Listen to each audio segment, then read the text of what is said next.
तो hello everyone, welcome back to maths try hard once again.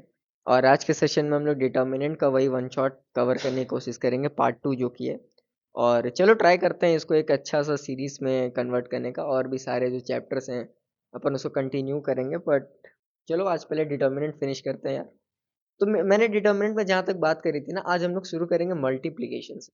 ठीक है, आज हम लोग शुरू करेंगे मल्टीप्लीकेशन से। ठीक है, अब तुम समझ सकते हो ना कि जिस तरह से मैट्रिक्स का मल्टीप्लिकेशन होता है उसी तरह से डिटर्मिनेंट का भी मल्टीप्लाई हो सकता है। जिस तरह से ना मैट्रिक्स का मल्टीप्लाई हो सकता है उस तरह से दो डिटर्मिनेंट्स का भी मल्टीप्लाई हो सकता है। कैसे? मान लो कि A one B one, A two B two है। इसको तुमको मल्टीप्लाई करना है, सपोज करो L1 M1 L2 M2 से। ठीक है, L2 L2 और M2 सपोज करो। ठीक है, अब मान लो कि इसको मल्टीप्लाई करना है, तो सर कैसे करेंगे? इसको करने का एक सबसे बेहतरीन तरीका मैं बता, A1 into L1, सबसे पहले लिखो तुम A1 में L1 plus B1 into L2 plus B1 into L2। ये हुआ तुम्हारा पहला एलिमेंट मल्टीप्लीकेशन का।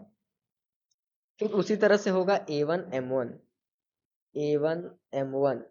Plus A2 sorry B1 M2 B1 M2। ठीक है, अब तुम इसको इसी तरह से अब नेक्स्ट रो के लिए भी अप्लाई कर दो। अब तुम इसको नेक्स्ट रो के लिए भी अप्लाई कर दो, तो A2 L1 हो जाएगा। बस ना, वन की जगह टू कर दो। A2 L1 plus B2 L2। ठीक है, plus A2 M1 plus B2 M2 हो गया। अब ये तुम्हारा मल्टीप्लाई हो गया है। एक बात ध्यान रखना कि तुम इसी तरह से you can apply this for 3 cross 3 also, for 3 cross 3 also. तुम इसको 3 क्रॉस 3 के लिए भी अप्लाई कर सकते हो। इसमें कोई दिक्कत वाली बात नहीं है कि सर ऐसा 3 क्रॉस 3 के लिए नहीं, तुम एकदम कर सकते हो, तुम फ्री हो। ठीक है, तो इसमें बेसिकली हम लोग करते क्या है ना, कि हम लोग मल्टीप्लाई को करते हैं, मतलब मल्टीप्लाई करते हैं रो को कॉलम से। ठीक है, या तुम ऐसे भी कर सकते हो कि रो को रो से करते हैं और कॉलम, या तुम ऐसे भी कह सकते हो कि हम लोग मल्टीप्लाई करते हैं रो को रो से और कॉलम को रो से, और उसके बाद कॉलम को कॉलम से। तुम ये भी कह सकते हो अगर तुम्हें लंबे तरह से पसंद है तो। ठीक है, समझे? तुम कह सकते हो कि भैया मल्टीप्लाई कैसे होता है। तुम ये कह सकते हो कि भैया मल्टीप्लाई कैसे होता है। मैं तुम्हें एक चीज बता रहा हूँ, देखो थोड़ा ध्यान से। मल्टीप्लाई मल्टीप्लाई कैसे होता है, मैं तुम्हें एक चीज बता दे रहा हूँ। मल्टीप्लाई देखो, तुम दो बातें कह सकते हो। अब एक चीज को कहने के दो तरीके होते हैं। तुम बहुत जल्दी मर जाओगे और तुम अपने पूरे के पूरे, मतलब करियर में, अपने पूरे के पूरे लाइफ में तुम सबसे ज्यादा समय तक जिंदा रहोगे। बात वही है, बात वही है। मतलब तुम समझो ना कि तुम्हारे सामने सारे लोग मरेंगे ये भी बात, और तुम सबसे लंबे टाइम तक जियोगे ये भी बात। दोनों में कोई डिफरेंस है? कोई डिफरेंस नहीं है ना। अरे भाई, तुम सबसे लास्ट में मरोगे, इसका मतलब है कि तुमसे पहले सब लोग मर जाएंगे। और तुम सबसे ज्यादा समय तक जियोगे या जिंदा रहोगे, तो ऑलरेडी तुमसे पहले सारे लोग मर जाएंगे। तो बात सेम उसी तरह से मल्टीप्लाई को तुम कह सकते हो कि सर, मल्टीप्लाई को भी हम लोग कह सकते हैं कि या तो रो को कॉलम से मल्टीप्लाई किया गया है, अगर तुम्हें ये पसंद है तो ये कह लो। कुछ लोगों को बात का बतंगड़ बनाना थोड़ा ज़्यादा पसंद है, थोड़ी सी मौसी की सोच उनको ज़्यादा पसंद होती है, तो रो को रो से कर दिया। ठीक है, उसके बाद कॉलम को रो से कर दिया, उसके बाद कॉलम को कॉलम से कर दिया। ठीक है, कॉलम को कॉलम से कर दिया, ये भी कह सकते हो, बात सेम है। ठीक है, उसके बाद ये ए था, मतलब मल्टीप्लिकेशन के अंदर का पहला नोट था। तो ठीक है, कई बार ये लोग पूछ लेते हैं, थ्योरेटिकल एग्जाम में आ सकता है। नोट बी बता रहा हूँ। अगर मान लो कि डी डैश जो है वो एक डिटर्मिनेंट है जिसको बनाया गया है replacing the element of determinant D by of order N by their corresponding cofactor, then D dash is equal to D to the power N minus one. मतलब सपोज करो कि एक डी डिटर्मिनेंट है। ये डी क्या है? एक determinant. ठीक, डिटर्मिनेंट है। ठीक है, तुमने एक नया डिटर्मिनेंट बनाया, तुम्हारे अंदर चुल मची, तुमने एक नया डिटर्मिनेंट बना दिया डी डैश। और डी डैश को तुमने कैसे बनाया? तुमने रिप्लेस कर दिया एलिमेंट ऑफ डी को, ठीक है, तुमने रिप्लेस कर दिया, रिप्लेस्ड बाय रिप्लेसिंग, बाय इसको अच्छे से लिख देता हूँ यार, ठीक है, नो डाउट मेरी हैंडराइटिंग बुरी है, अच्छा तो लिखे सकते, by replacing, replacing by replacing element of determinant D, element of determinant D, of determinant D of order N, of order N, ठीक है ना, ये तो हर एक एन ऑर्डर के लिए होता है, of order N, by corresponding cofactor, by corresponding cofactor, by corresponding cofactor, ठीक है। तो एक रिलेशन सेटिस्फाई होता है और उस रिलेशन को कहा जाता है D dash equal to D to the power N minus one, ये रिलेशन सेटिस्फाई होता है, ये बहुत ही इंपॉर्टेंट रिलेशन है। मेरी बात को फिर से सुनना, मैं तुम्हें फिर से एक एक्सप्लेनेशन दे रहा हूँ, बात को थोड़ा समझो। मैंने कहा कि तुमने एक नॉर्मल सा कोई भी सपोज करो ऑर्डर का तुमने डिटर्मिनेंट बना दिया, ठीक है, nth ऑर्डर का मान लिया, उस डिटर्मिनेंट को तुमने रिप्लेस कर दिया, उस डिटर्मिनेंट के हर एक वैल्यू को, हर एक इंडिविजुअल एलिमेंट को, उसके अंदर जो है डिटर्मिनेंट के अंदर जो हर एक इंडिविजुअल वैल्यू है उसको तुमने चेंज कर दिया उसके करस्पॉन्डिंग कोफैक्टर से। कोफैक्टर कैसे निकालना है ये तो तुम्हें पता है, कोफैक्टर कैसे निकालना है ये तो तुम्हें पता है। और अगर तुमने कि उस ओरिजिनल डिटर्मिनेंट में कोई एक ऐसा डिटर्मिनेंट चेंज कर दिया, मतलब उसके सारे एलिमेंट को चेंज कर दिया जहां पे जो जो नया एलिमेंट है वो एक हर उस एलिमेंट का कोफैक्टर है, ठीक है, और उसको डी डैश कर दिया, तो उनके बीच में ये रिलेशन होता है, ये रिलेशन, समझे? समझ में नहीं आया? मैं फिर से बता रहा हूँ तुम्हें, देखो डी मान लो है तुम्हारा, सपोज करो A1 A2 A3 A4 है, ये डी है सपोज करो, बात को समझो थोड़ा सा। तुमने डी डैश एक एलिमेंट बनाया और A1 का भी कोफैक्टर लिया, तो मैं बोल देता हूँ यह है AC1, ठीक है, यह है AC1, ये है तुम्हारा AC1। तुमने A2 का कोफैक्टर लिया तो वो हो गया सपोज करो AC2, तुमने A3 का लिया तो हो गया AC3 और ये हो गया AC4। तो तुमने इसी ओरिजिनल डी एलिमेंट को इसके हर एक एलिमेंट को A1 को A2 को A3 को A4 को इंडिविजुअली किसी इंटरचेंज कर दिया उसके करस्पॉन्डिंग कोफैक्टर से। तो अब ओरिजिनल डिटर्मिनेंट और जो अब नया डिटर्मिनेंट बना है उसके बीच में ये रिलेशन सेटिस्फाई। अब समझ में आ रही है पूरी कहानी? चलो अब आगे बढ़ते हैं। देखो मैथ्स को ना तुम अच्छे से थोड़ा समझा करो तो बहुत ज्यादा तुमको अच्छा लगने लगेगा, ठीक है। अब स्पेशल डिटर्मिनेंट्स की बात करेंगे, ये हर जगह तुम्हें नहीं पढ़ाया जाता है पर अपन पढ़ाएंगे स्पेशल डिटर्मिनेंट्स, स्पेशल डिटर्मिनेंट, ठीक है। आ जाओ ए, ठीक है, पार्ट ए। एक होता है तुम्हारा सिमेट्रिक डिटर्मिनेंट, किसी ने नाम सुना है? कमेंट जरूर करना। सिमेट्रिक डिटर्मिनेंट, सिमेट्रिक डिटर्मिनेंट, ठीक है, डिटर्मिनेंट को मैं डेट लिख दिया करूंगा, ठीक है। मान लो कि ए आई जे, ठीक है, और ए जे आई इक्वल है, तो वो सिमेट्रिक है। बात को समझे? ठीक है। जैसे जैसे मैं तुम्हें बता दे रहा हूँ एक मस्त सी चीज, देखो यहाँ पे एक एग्जांपल ले लो, सपोज करो अपन ने एक एग्जांपल ले लिया, मान लो कि एग्जांपल लिया तुमने ए एच और G, H B F, B F वाला बी एफ नहीं है, ठीक है, जी एफ सी और जी एफ बी वाला जी एफ नहीं है, ठीक है, जो तुम समझ रहे हो उससे थोड़ा दूर रहा करो, ठीक है, ऐसी बीमारियों से दूर रहनी चाहिए हमें, ठीक है। और मैंने क्या कहा है कि वो डिटर्मिनेंट जिसमें ए आई जे की वैल्यू ए जे आई के इक्वल हो, ए आई जे की वैल्यू ए जे आई के इक्वल हो, ए आई जे की वैल्यू ए आई जे की वैल्यू ए जे आई के इक्वल हो, ठीक है, ठीक है। अब थोड़ा यहाँ पे ध्यान से देखो, सर एच मुझे यहाँ भी दिख रहा है, एच मुझे यहाँ भी दिख रहा है। सर मुझे एक बात और समझ में आ रही है थोड़ा सा, जहाँ मैं देख सकता हूँ सर, एफ मुझे यहाँ भी दिख रहा है और एफ मुझे यहाँ भी दिख रहा है। तो सर इसका मतलब क्या है? एक मिनट सर, मुझे कुछ और भी दिख रहा है। सर मुझे जी यहाँ पर भी दिख रहा है और जी यहाँ पे भी दिख रहा है। तो सर क्या मतलब हुआ इसका? मैंने बोला कि अब तुम बताओ कि इन सबका एड्रेस क्या है। तो तुमने बोला कि सर ये वाला एच जो है ना, ये आपका फर्स्ट रो सेकंड कॉलम में है।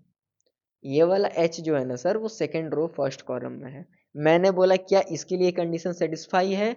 ए I J is equal to A J आई। हाँ सर। मैंने बोला अब इसका एड्रेस बताओ। तो तुमने बोला sir first row third column. मैंने बोला इसका एड्रेस बता दो जरा, थर्ड रो फर्स्ट कॉलम। तुमने बोला हाँ सर, ये सेटिस्फाई हो गया। अब तुम बोलो कि सर एफ का बताइए तो एड्रेस। अब मैंने बोला एफ का एड्रेस बताओ, तो तुमने बोला कि सर ये होगा सेकंड रो थर्ड कॉलम। मैंने बोला इसका बताओ, तुमने बोला सर थर्ड रो से। ये इसी के लिए होता है। क्योंकि अगर तुमको याद होगा तो मैंने डायगोनल में बताया था, मैंने तुम्हें मैट्रिक्स के वन शॉट में बताया था कि ए आई आई इक्वल हो जाता है ए जे जे के ना, तो वो हो जाता है डायगोनल एलिमेंट। बात को थोड़ा समझे। अगर रो रो और कॉलम का जो नंबर है वो इक्वल हो जाए, जैसे ए को देख लो ना, ए को देख लो, first row first column 1 cross 1, ठीक है, फर्स्ट रो फर्स्ट कॉलम का है ये एलिमेंट।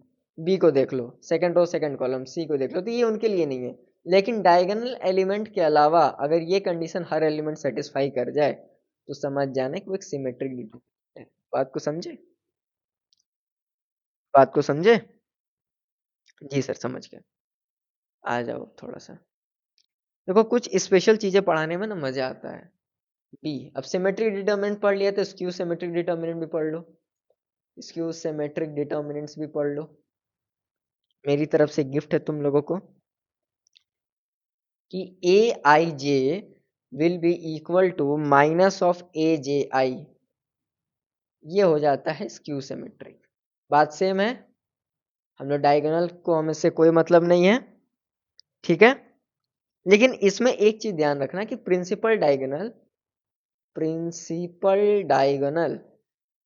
डायगोनल का एवरी एलिमेंट, इसका हर एलिमेंट जीरो होना चाहिए, जीरो होना चाहिए, ठीक है, ठीक है।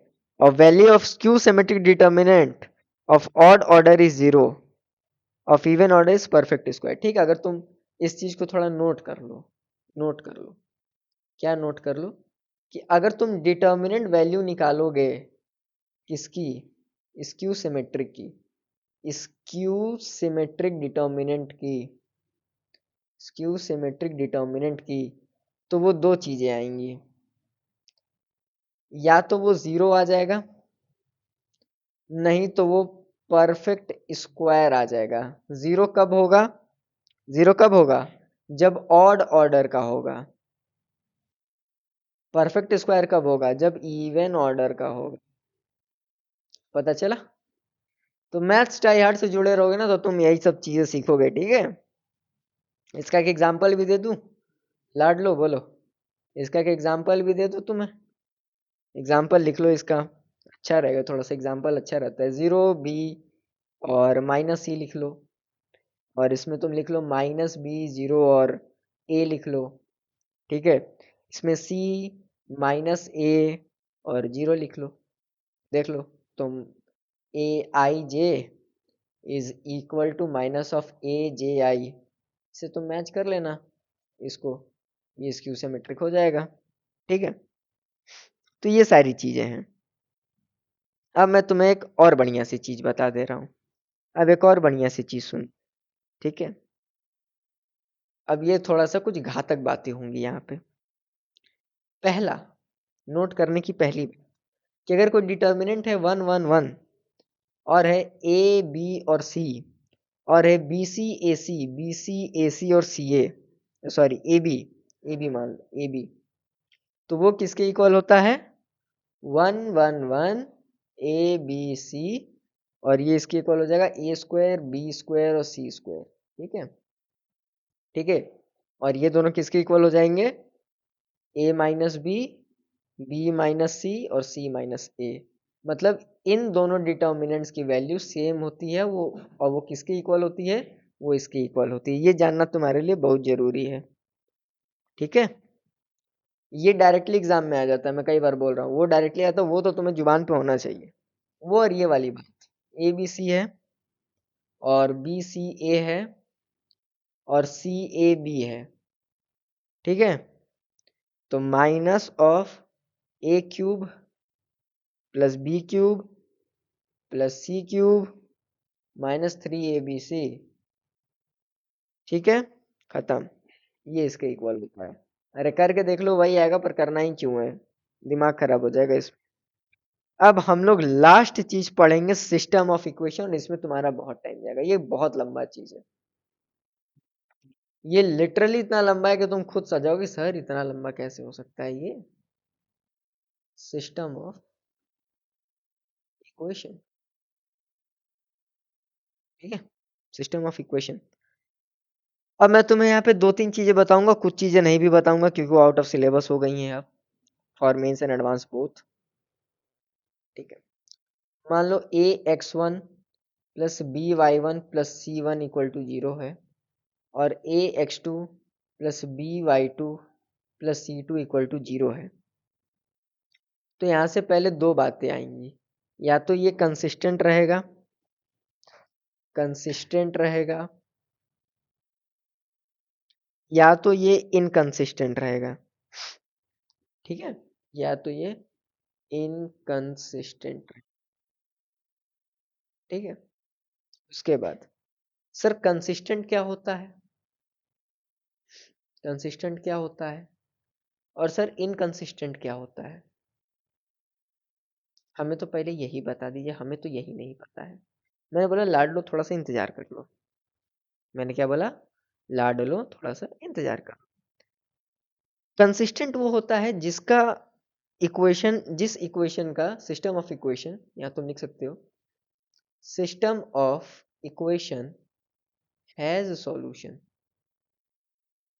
ठीक है, और system of equation has no solution, has no solution.